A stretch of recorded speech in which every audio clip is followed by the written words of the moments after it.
Hello everyone, जय हिंद। स्वागत है आपको हमारे यूट्यूब चैनल पे। देखिए, रेलवे स्पेशल आप लोग के लिए साइंस का प्रैक्टिस सेट स्टार्ट कर दिया गया है, जिसमें एएलपी, टेक्नीशियन, एनटीपीसी और ग्रुप डी, यह सारे ही प्रश्न जो कि आपको प्रीवियस ईयर आधारित प्रश्न हैं। इसमें लगभग हम लोग 5000 MCQ प्रश्न को डिस्कस करेंगे। तो प्रतिदिन एक एक सेट कर हम लोग डिस्कस करेंगे। तो चलिए वीडियो को स्टार्ट करते हैं। अगर आप लोग नए हैं तो प्लीज़ चैनल को सब्सक्राइब कर दीजिएगा, जिससे कि आपको प्रतिदिन वीडियो का नोटिफिकेशन मिल सके। तो चलिए वीडियो को स्टार्ट करते हैं। तो चलिए वीडियो को हम लोग स्टार्ट करते हैं। यह रेलवे सेट का डे 1 है, जो कि साइंस स्पेशल है, रेलवे के एग्जाम के दृष्टिकोण से बनाए गए हैं। तो चलिए वीडियो में आप लोग आखिरी तक बने रहिएगा।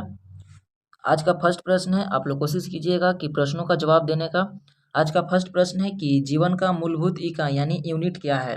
देखिए, जीवन की मूलभूत इकाई या यूनिट की बात किया जाए तो इसका क्या हो जाएंगे, तो कोशिका हो जाएंगे। ऑप्शन नंबर ए बिल्कुल सही हो जाएंगे। मैं आपको बता दूं कि इस सीरीज में लगभग हम लोग 5000 MCQ यानी साइंस स्पेशल 5000 MCQ को डिस्कस करेंगे, जो कि सारे ही प्रीवियस ईयर एग्जाम का, जो कि रेलवे, एनटीपीसी, ग्रुप डी हो गए, सभी रेलवे और एसएससी एग्जाम का प्रीवियस ईयर है। तो आप लोग सारे ही वीडियो को डे 1 से लेकर डे आखिरी तक जरूर देखेंगे। आप लोग को एग्जाम में बहुत सारा हेल्प यहाँ से मिलेंगे देखने को। नेक्स्ट प्रश्न दिया हुआ है कि कोशिका के बारे में निम्न में से कौन सा कथन सही नहीं है। देखिए, इनमें से कोशिका के बारे में कौन सा जो कथन है इनमें से सही नहीं है। बात किया जाए, देखिए, कोशिकाओं के आकार और माप विशिष्ट कार्य से संबंधित होते हैं, तो यह तो बिल्कुल सही है। नेक्स्ट है कि कुछ कोशिकाओं के बदले जो बदलते आकार होते हैं, तो कोशिका का आकार बदलते रहता है क्योंकि इसका निश्चित नहीं रहता, ये भी सही है। नेक्स्ट है कि प्रत्येक कोशिका में निष्पादन की अपनी क्षमता होती है, तो ये भी सही है, यानी ए बी सी सही है। नेक्स्ट देखते हैं कि सभी देह ऊतक में एक ही प्रकार की कोशिका विद्यमान है, जो कि ऐसा नहीं है। यानी देखिए, यह कथन गलत है, लेकिन यहाँ पे गलत पूछ रहा है, इसलिए ऑप्शन नंबर डी बिल्कुल सही हो जाएंगे। देखिए, ये आरआरबी एनटीपीसी 2016 का प्रश्न है, यह एनडीए 2011 का प्रश्न है, यानी सारे ही प्रीवियस ईयर प्रश्न है। इसलिए आप लोग जरूर देखें, बिहार एसएससी वाले जितने भी एग्जाम में जो साइंस पूछा जाता है, आप लोग इस वीडियो को रोज देखें, प्रतिदिन देखें। और आपके लिए एनसीईआरटी का फाउंडेशन बैच, जिसमें वन लाइनर एनसीईआरटी का जो पूरे जीके और जीएस का बैच चलाए जा रहे हैं, तो शाम 6:30 बजे चलते हैं। उसके लिए अलग से प्लेलिस्ट बना दिए गए हैं, एनसीईआरटी महेश कुमार बनवाल करके। तो आप लोग उस भी वीडियो में जरूर देखेंगे, अगर आप लोग को साइंस या और भी जीके में दिक्कत होती होगी तो। चलिए देखते हैं नेक्स्ट प्रश्न को। नेक्स्ट प्रश्न है कि निम्नलिखित में से कौन सा कोशिकांग पादप कोशिका में पाया जाता है किंतु जंतु कोशिका में नहीं पाया जाता है। कौन सा हो जाएंगे, देखिए, ए में है क्लोरोप्लास्ट, बी में है एंडोप्लाज्मिक रेटिकुलम, सी में है माइटोकॉन्ड्रिया और डी में है राइबोसोम। अगर इस प्रश्न की बात किया जाए तो क्लोरोप्लास्ट बिल्कुल सही हो जाएंगे, ऑप्शन ए नंबर बिल्कुल सही हो जाएंगे। देखिए, आरआरबी एनटीपीसी 2016 का प्रश्न है। नेक्स्ट प्रश्न दिया हुआ है कि कोशिका का जीवित अंश यानी जीव द्रव यानी प्रोटोप्लाज्म कहलाता है, यह किससे बना होता है। बात किया जाए जीव द्रव की, तो जीव द्रव किससे बना होता है, तो यह बना होता है कोशिका द्रव और अन्य कोशिकांग से। यानी कोशिका द्रव एक अलग हो गया, और कोशिका द्रव और अन्य कोशिकांग यानी इन दोनों को मिश्रण से बना होता है। ऑप्शन डी बिल्कुल सही हो जाएंगे। नेक्स्ट प्रश्न की बात किया जाए तो 80% से अधिक कोशिका सेल में पाया जाने वाला पदार्थ क्या है।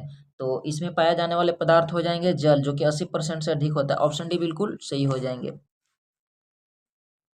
नेक्स्ट प्रश्न दिए हुए हैं कि निम्नलिखित में से किस कोशिकाओं में नाभिक नहीं होता है। तो कौन से कोशिका में नहीं होते हैं, तो देखिए, लाल रक्त कोशिकाओं में नाभिक नहीं होते, यानी रेड ब्लड सेल्स इसे बोलते हैं। ऑप्शन नंबर बी बिल्कुल सही हो जाएंगे। नेक्स्ट है कि निम्न में से कौन से कोशिकाओं के आत्मघाती वेग यानी आत्मघाती का थैली कहा जाता है। तो बड़े ही अच्छे प्रश्न हैं, कई बार एग्जाम में बन चुके हैं। तो लाइसोसोम इसे कहा जाता है, ऑप्शन ए बिल्कुल सही हो जाएंगे। नेक्स्ट प्रश्न दिए हुए हैं कि निम्नलिखित कोशिका या अंगकों में कौन सा एक अर्धपरागम्य है। तो इनमें से कौन सा एक अर्धपरागम्य है, तो देखिए, इसका बिल्कुल राइट आंसर हो जाएंगे कोशिका झिल्ली, इसे अर्धपरागम्य कहा जाता है। ऑप्शन ए बिल्कुल सही हो जाएंगे। नेक्स्ट प्रश्न दिया हुआ है कि निम्नलिखित में से किसको कोशिका यानी सेल का पावर प्लांट कहा जाता है। तो कोशिका या सेल की पावर प्लांट की बात किया जाए तो ये कहा जाता है माइटोकॉन्ड्रिया को सेल का पावर हाउस कहा जाता है। नेक्स्ट प्रश्न है कि कोशिका का शक्ति स्रोत है, तो कोशिका में जो शक्ति स्रोत होता है वह कहाँ से उनको मिलता है, तो वह मिलता है माइटोकॉन्ड्रिया से, जो कि यह रिपीट प्रश्न है, दूसरी भाषा में यह प्रश्न को पूछा गया है, जो कि एक बार यह बीपीएससी 2018 में पूछा गया है और एसएससी 2010 में। यानी जितने भी प्रीवियस ईयर प्रश्न हैं सारे ही प्रश्न किसी न किसी एग्जाम में रिपीट होते रहते हैं, जिसमें साइंस और जीके का प्रश्न आते हैं। नेक्स्ट प्रश्न दिए हुए हैं। नेक्स्ट प्रश्न है कि मानव शरीर में मौजूद क्या है कि मानव शरीर में मौजूद निम्नलिखित कोशिकाओं में किसमें माइटोकॉन्ड्रिया नहीं पाया जाता है। तो किसमें नहीं पाए जाते हैं, तो लाल रक्त यानी आरबीसी में नहीं पाए जाते हैं। ऑप्शन नंबर ए बिल्कुल सही हो जाएंगे। नेक्स्ट है कि निम्नलिखित में से कोशिका का नियंत्रक या केंद्र कौन है। इनमें से कौन सा हो जाएंगे, तो देखिए यह केंद्रक हो जाएंगे, यानी नियंत्रण केंद्र। केंद्र को कहा जाता है नियंत्रण केंद्र। नेक्स्ट प्रश्न दिए हुए हैं कि निम्नलिखित की कोशिका या सूक्ष्म जीवित कोशिका कौन सा है। तो सूक्ष्म जीवित की अगर बात किया जाए तो कौन से कोशिका हो जाएंगे, तो यह हो जाएंगे माइकोप्लाज्मा। देखिए यहाँ ध्यान दीजिएगा, माइकोप्लाज्मा हो जाएंगे। ऑप्शन सी बिल्कुल सही हो जाएंगे। नेक्स्ट प्रश्न है कि डीएनए का संबंध जिस अतिमूल प्रोटीन से है उसे क्या कहते हैं। तो उसे हम लोग कहते हैं हिस्टोन। डीएनए में क्या उपस्थित रहता है, हिस्टोन उपस्थित रहता है। ऑप्शन बी बिल्कुल सही हो जाएंगे। नेक्स्ट प्रश्न दिए हुए हैं कि निम्नलिखित में से किस एक कोशिकीय या कोशिकांग समूह में डीएनए होता है। तो देखिए सूत्रकणिक, कणिका और केंद्रक और हरित लवक इनमें पाए जाते हैं। तो ऑप्शन ए बिल्कुल सही हो जाएंगे। नेक्स्ट प्रश्न दिए हुए हैं कि डीएनए की पॉलीन्यूक्लियोटाइड यानी श्रृंखला में क्या समाविष्ट होता है। तो पॉलीन्यूक्लियोटाइड श्रृंखला की अगर बात किया जाए तो इसमें क्या समाविष्ट होते हैं, देखिए एक नाइट्रोजनीस क्षारक, डीऑक्सीराइबोसोम, शर्करा और फास्फेट समूह, यानी इन सारे तमाम चीजें इनमें उपस्थित होते हैं। ऑप्शन ए बिल्कुल सही हो जाएंगे।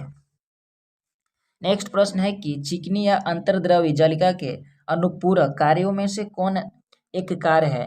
तो कौन सा कार्य हो जाएंगे, देखिए विषैले पदार्थ का निःसृकरण, यानी ऑप्शन नंबर डी बिल्कुल सही हो जाएंगे। नेक्स्ट है कि निम्नलिखित में से क्या डीएनए में मौजूद रहता है किंतु आरएनए में मौजूद नहीं रहता है। तो कौन सा हो जाएंगे, तो थाइमिन डीएनए में उपस्थित रहता है और आरएनए में अब्सेंट रहता है। ऑप्शन नंबर ए बिल्कुल सही हो जाएंगे। नेक्स्ट प्रश्न है कि आरएनए का प्राथमिक कार्य होता है। तो आरएनए का प्राथमिक कार्य क्या हो जाएंगे, देखिए प्रोटीन संश्लेषण करना, यानी ऑप्शन नंबर बी बिल्कुल सही हो जाएंगे। नेक्स्ट है कि राइबोसोम, जो कि राइबोसोम्स होते हैं तो यह किस चीज का बने होते हैं। यह यहाँ पे उपस्थिति की बात कर रहा है कि राइबोसोम्स हैं जो होते हैं यह आरएनए में उपस्थित होते हैं। ऑप्शन बी बिल्कुल सही हो जाएंगे। नेक्स्ट प्रश्न दिए हुए हैं कि अनुवांशिक यूनिट अर्थात जीन होते हैं तो यह कहाँ पे उपस्थित होते हैं जीन, देखिए यह उपस्थित होते हैं गुणसूत्रों में। ऑप्शन नंबर डी बिल्कुल सही हो जाएंगे। नेक्स्ट है कि डीएनए की द्विकुंडली संरचना किसके द्वारा की गई थी या किसके द्वारा दिया गया था। इस सिद्धांत को किसने दिया था, डीएनए का द्विकुंडली नामक संरचना को। अगर इस संरचना की बात किया जाए तो वाटसन एवं क्रिक के द्वारा दिया गया था। ऑप्शन नंबर बी बिल्कुल सही हो जाएंगे। नेक्स्ट प्रश्न दिए हुए हैं कि सबसे पहले डीएनए को अलग किसने किया था। तो डीएनए को अलग करने की अगर बात किया जाए तो कौन से वैज्ञानिक हो जाएंगे, देखिए यह वैज्ञानिक का नाम था फ्रेडरिक हॉफमिस्चर। क्या नाम था, हॉफमिस्चर। फ्रेडरिक हॉफमिस्चर के द्वारा सबसे पहले डीएनए को अलग किया गया था। ऑप्शन ए बिल्कुल सही हो जाएंगे। नेक्स्ट प्रश्न है कि डीएनए के दो स्ट्रैंड्स बंद होते हैं तो और उस बंद को क्या कहा जाता है। देखिए उस बंद की अगर बात किया जाए तो उस बंद को कहा जाता है हाइड्रोजन बॉन्ड्स द्वारा उसे बंधे हुए रहते हैं। नेक्स्ट प्रश्न दिया हुआ है। नेक्स्ट प्रश्न क्या है, डीएनए के एक यानी तंतुगछ स्टेट्स में आरएनए के अनुवांशिक सूचना के प्रतिरूप की प्रक्रिया क्या कहलाती है। तो यह प्रक्रिया कहलाती है अनुलेखन। ऑप्शन नंबर बी बिल्कुल सही हो जाएंगे। नेक्स्ट प्रश्न है कि प्रयोगशाला में सर्वप्रथम डीएनए का संश्लेषण किसके द्वारा किया गया था। तो देखिए प्रयोगशाला में अगर बात आ जाए तो यह अरविंद खुराना जी के द्वारा किया गया था। हरगोविंद खुराना, यानी ऑप्शन नंबर बी बिल्कुल सही हो जाएंगे। नेक्स्ट प्रश्न दिए हुए हैं कि डीएनए अंगुली छाप का प्रयोग किसकी पहचान के लिए किया जाता है। तो देखिए माता पिता, बलात्कारी और चोर, यानी इन सारे ऑप्शन इसमें मैच कर रहे हैं। तो ऑप्शन नंबर डी बिल्कुल सही हो जाएंगे। उपयुक्त में से सभी के लिए इसका प्रयोग किया जाता है। साथियों अगर आप लोग को वीडियो और क्लास अच्छे लग रहे हैं तो आप लोग जरूर वीडियो को लाइक शेयर जरूर कीजिएगा, अपने एक ग्रुप में जरूर शेयर कीजिएगा। नेक्स्ट प्रश्न है कि जीव कोशिकाओं में अनुवांशिक लक्षणों के नियंत्रण में निम्नलिखित में से कौन सा उत्तरदायी है। अगर इसका उत्तरदायी की बात किया जाए तो कौन सा हो जाएंगे, तो यह हो जाएंगे देखिए ऑप्शन नंबर डी, यानी डीएनए उत्तरदायी होते हैं। ऑप्शन डी बिल्कुल सही हो जाएंगे। नेक्स्ट प्रश्न है कि पुरुषों में यानी पुरुष तत्व के लिए कौन सा गुणसूत्रीय संयोजन उत्तरदायी है। तो इसमें देखिए हो जाएंगे XY, यानी पुरुष के लिए XY के संयुग्म से जो इसमें बेबी का जो बच्चे होते हैं उसका जन्म होता है, और XX के लिए यहाँ पे फीमेल के लिए यह हो जाएंगे और मेल के लिए XY होते हैं, तो ऑप्शन नंबर डी बिल्कुल सही हो जाएंगे। नेक्स्ट प्रश्न है कि मनुष्य में कौन से क्रोमोसोम को मिलने से बालक का जन्म होता है। तो हमने पीछे वाले प्रश्न में इसी प्रश्न को डिस्कस किए थे। तो एक्स पुरुष का, देखिए यहाँ पे पुरुष का हो जाएंगे Y और स्त्री का X, यानी 30 का ऑप्शन नंबर सी बिल्कुल सही हो जाएंगे। नेक्स्ट प्रश्न है कि शरीर में लगी चोट की मरम्मत के लिए किस प्रकार के सेल विभाजन का प्रयोग किया जाता है। इसमें कौन सा सेल विभाजन का प्रयोग किया जाता है, देखिए केवल समसूत्री विभाजन होते हैं, यानी ऑप्शन नंबर ए बिल्कुल सही हो जाएंगे। नेक्स्ट प्रश्न दिए हुए हैं कि गुणसूत्रों की आकृति विज्ञान की अच्छी तरह से अध्ययन किसके द्वारा किया जाता है। तो यह किसके द्वारा अध्ययन किया जाता है, देखिए ऑप्शन नंबर सी, यानी मध्य अवस्था में इसका अध्ययन किया जाता है, ऑप्शन सी बिल्कुल सही हो जाएंगे। नेक्स्ट प्रश्न दिया हुआ है कि विषाणु में निम्नलिखित में से कौन सी एक विशेषता नहीं होती है। इसमें से कौन सा विशेषता नहीं है, तो देखिए इसका कोशिका भित्ति की मौजूदगी, यानी इसमें कोशिका भित्ति का मौजूदगी नहीं होता, यानी ऑप्शन नंबर डी बिल्कुल सही हो जाएंगे। नेक्स्ट प्रश्न दिया हुआ है कि विषाणु में होता है, तो विषाणु में क्या उपस्थित होते हैं। तो इसमें या तो RNA या तो DNA उपस्थित होते हैं। देखिए BSSC 2016 यानी बिहार SSC में पूछे गए प्रश्न, यानी सारे ही प्रश्न प्रीवियस ईयर हैं, इसलिए इन सारे प्रश्नों को आप नज़रअंदाज नहीं कर सकते। लास्ट में आप लोग अपना स्कोर भी शेयर कीजिएगा कि इस 50 MCQ यानी साइंस के MCQ में आपका कितने करेक्ट हुए। नेक्स्ट प्रश्न दिया हुआ है कि पौधे को संक्रमित करने वाले अधिकांश विषाणुओं में क्या होता है। देखिए उसमें उपस्थित होता है केवल दोहरे या तंतुगुच्छ वाला RNA, यानी ऑप्शन नंबर डी बिल्कुल सही हो जाएंगे। नेक्स्ट प्रश्न दिया हुआ है कि निम्नलिखित कथनों में से कौन से सही हैं। तो विषाणु संक्रमित कर सकते हैं, तो किसको किसको संक्रमित कर सकते हैं विषाणु, देखिए इनमें से जीवाणु को भी संक्रमित कर सकते हैं, कवकों को भी, और पादपों को, यानी इसमें से ऑप्शन नंबर डी हो जाएंगे, यानी 1 2 3। नेक्स्ट है कि निम्नलिखित में से सर्वप्रथम किस वायरस की खोज हुई थी। तो सर्वप्रथम वायरस की अगर बात किया जाए तो सर्वप्रथम बार खोज किया गया था टीएमवी वायरस का खोज हुआ था, ऑप्शन नंबर सी बिल्कुल सही हो जाएंगे। नेक्स्ट प्रश्न है कि एड्स है मानव प्रति रक्षाहीनता विषाणु यानी HIV के द्वारा होता है, जो कि यह है, तो इसमें कौन से वायरस प्रभावित होते हैं। देखिए इसमें रेट्रो वायरस हैं जो भी प्रभावित होता है, ऑप्शन ए बिल्कुल सही हो जाएंगे। नेक्स्ट है कि जंतुओं में होने वाली फुट एंड माउथ रोग किसके कारण उत्पन्न होता है। तो फुट एंड माउथ रोग किसके कारण होता है, तो यह उत्पन्न होता है, देखिए इसका सर्वप्रथम बात किया जाए तो यह विषाणु के कारण होने वाली बीमारी है, ऑप्शन नंबर डी बिल्कुल सही हो जाएंगे। UPSC 2002 का प्रश्न है। नेक्स्ट प्रश्न दिया हुआ है कि इबोला क्या है, तो इबोला एक तरह का वायरस है, यानी 40 का ऑप्शन नंबर ए बिल्कुल सही हो जाएंगे। नेक्स्ट प्रश्न है कि दूध के दही के रूप में जमने का कारण क्या है। तो दूध के अगर दही के रूप में बात किया जाए तो कौन से बैक्टीरिया के कारण यह जमता है, इसका बिल्कुल सही प्रश्न हो जाएंगे लैक्टोबैसिलस बैक्टीरिया के कारण यह जमाव संभव हो पाता है। देखिए कितने बार रिपीट हुए हैं प्रश्न, इसलिए आप इन सारे प्रश्नों को नज़रअंदाज नहीं करेंगे। नेक्स्ट प्रश्न दिए हुए हैं कि निम्नलिखित में से कौन सा नाइट्रोजन फिक्सिंग बैक्टीरिया है। तो कौन सा हो जाएंगे, तो यह हो जाएंगे राइजोबियम हो जाएंगे, सॉरी, ऑप्शन नंबर बी बिल्कुल सही हो जाएंगे। नेक्स्ट है कि सिम्बियोटिक कीटाणु जो कि वातावरणीय नाइट्रोजन के स्थिरीकरण के लिए उत्तरदायी है, किसमें पाया जाता है। तो सिम्बियोटिक भी जो कीटाणु की बात किया जाए तो किस में पाए जाते हैं, तो यह पाए जाते हैं मटर में, यानी ऑप्शन ए बिल्कुल सही हो जाएंगे। नेक्स्ट प्रश्न दिए हुए हैं कि फलीदार पादपों की जड़ में उपस्थित गांठों में पाए जाने वाला नत्रजन स्थिरीकरण विषाणु है। तो नत्रजन स्थिरीकरण विषाणु की अगर बात किया जाए तो कौन सा हो जाएंगे, तो यह सहजीवी हो जाएंगे, ऑप्शन सी बिल्कुल सही हो जाएंगे।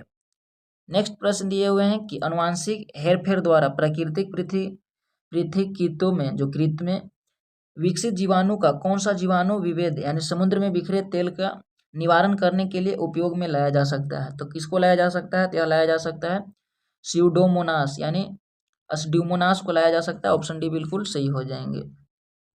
नेक्स्ट प्रश्न है कि प्रशीतन यानी खाद्य प्रशिक्षण में मदद करता है, तो कौन सा जीवाणु या जो रासायनिक अभिक्रिया इसमें से विषाणु है जो इसमें मदद करता है। देखिए इसमें मदद करता है जैव रासायनिक अभिक्रियाओं की दर को कम कर, यानी ऑप्शन नंबर बी हो जाएंगे। नेक्स्ट है कि अवायवीय स्थिति में जैविक पदार्थ के जीवाणु अपघटन को क्या कहते हैं? तो इस अपघटन को कहते हैं हम लोग किण्वनीकरण, यानी ऑप्शन नंबर ए बिल्कुल सही हो जाएंगे। नेक्स्ट प्रश्न है कि जीवों को निम्नलिखित प्रकार में छत्रक किसमें संबंधित, जो छत्रक है जो किससे संबंधित है? तो इसका अगर छत्रक की बात किया जाता है संबंधित है कवक से, यानी ऑप्शन नंबर सी हो जाएंगे। नेक्स्ट है कि समान खाद्य या छत्रक यानी मशरूम क्या होता है? तो मशरूम एक तरह का यह कसकर या ठसाठस भरे कवक जाल हैं। ऑप्शन सी बिल्कुल सही हो जाएंगे। नेक्स्ट प्रश्न है कि ईस्ट मिलाने पर गूथे हुए आटे के उठने का क्या कारण है? तो इसका कारण हो जाएंगे कि कार्बन डाइऑक्साइड गैस का निर्मोचन, यानी ऑप्शन नंबर डी बिल्कुल सही हो जाएंगे। तो ये थे आज का टॉप 50 एमसीक्यू जो कि साइंस या रेलवे, बिहार एसएससी और सारे एग्जाम के दृष्टिकोण से महत्वपूर्ण है, क्योंकि ये सारे प्रीवियस ईयर प्रश्न हैं। तो यह डे 1 था। आप लोग अपना प्यार सपोर्ट दिखाइएगा। अगर आप लोग को अच्छा लगेगा तो यह सीरीज कंटिन्यू चलते रहेंगे। अपना फीडबैक जरूर दीजिएगा। मिलते हैं नेक्स्ट वीडियो में, तब तक के लिए बहुत बहुत धन्यवाद। Thank you so much. जय हिंद।